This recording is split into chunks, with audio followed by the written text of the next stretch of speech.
J'ai vu passer des mains tendues à M.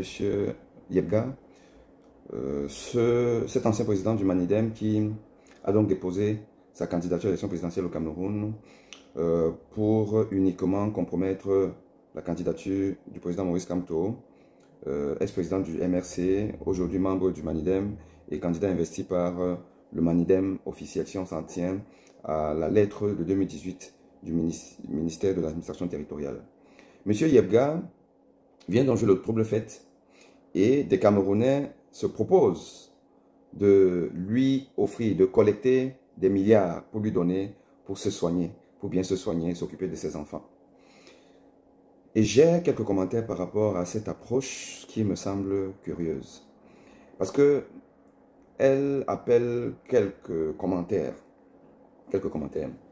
Premièrement, demander à un monsieur de retirer sa candidature, de ne pas faire ce qu'il est en train de faire, de sauver la démocratie, sauver le peuple camerounais de la situation de détresse dans laquelle le peuple est plongé. C'est reconnaître que Elekam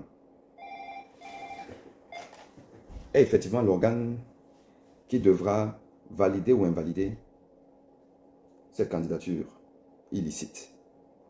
C'est reconnaître à Elekam la crédibilité de pouvoir le faire et être donc suspendu au bon vouloir de l'ECAM. C'est reconnaître que l'ECAM peut et va certainement valider cette candidature. Et comme il y aura donc une double candidature, devra rejeter tout le Manidem. C'est reconnaître une forfaiture. C'est reconnaître que un organisme hors la loi, comme l'ECAM, peut faire la loi à sa manière. C'est un aveu de faiblesse. Deuxièmement, c'est faire prospérer l'imposture, le banditisme, le caractère hors la loi de ce monsieur. Et d'ailleurs, je laisse le côté hors la loi, je laisse simplement le côté pas antipatriotique, autant pour moi, antipatriotique. Parce qu'effectivement, ce qui est mis en avant dans ces postes que je vois relève du caractère patriotique qu'on demande à ce monsieur. Il faut être patriote. Il faut penser au peuple. Il faut penser au bien-être de tout le monde. Et pour cela, les gens veulent l'acheter. On appelle cela la corruption de la démocratie. La corruption du bon sens. Pour qu'un individu ait le bon sens, on l'achète. On le corrompt. On corrompt des hors-la-loi, des bandits, des voyous. L'acte posé par M. Yebga, un acte voyou. On sait très bien qu'il ne l'a pas fait par hasard. Il l'a fait parce qu'on lui a demandé de le faire.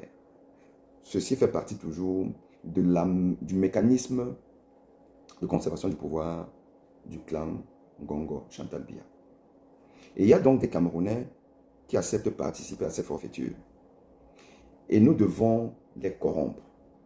Évidemment, ils n'accepteront pas nos milliards. Parce que si, finalement, le sursaut de patriotisme d'un monsieur comme Yebga se monnaie, s'achète, le peuple camerounais ne peut pas avoir l'argent plus que l'État camerounais.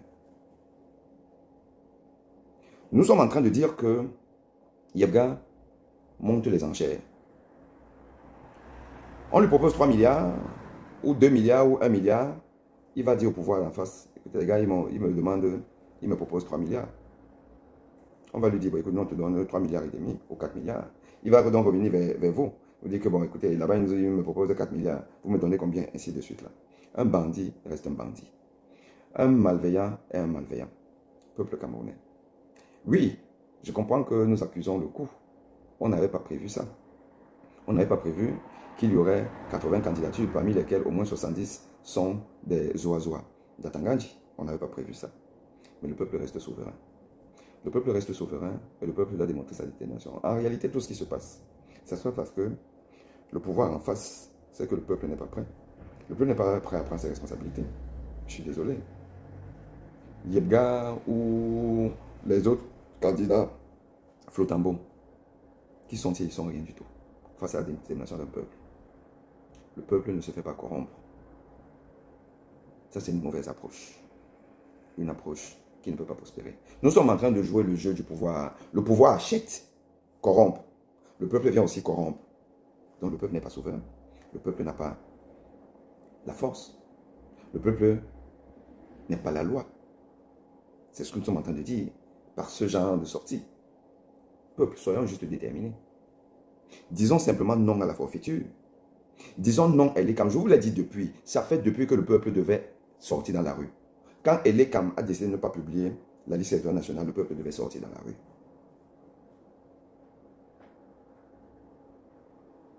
Depuis que Paul Biya n'est plus président de la République du Cameroun, que nous sommes gouvernés par usurpation, le peuple devait sortir.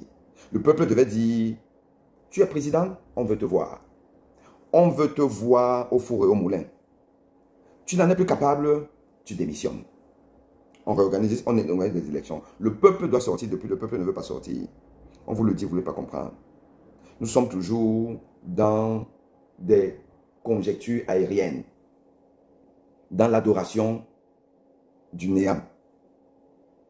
Peuple camerounais, si tu ne te sens pas concerné, tu en auras encore pour ton compte. Et là, ce ne sera pas pour 7 ans.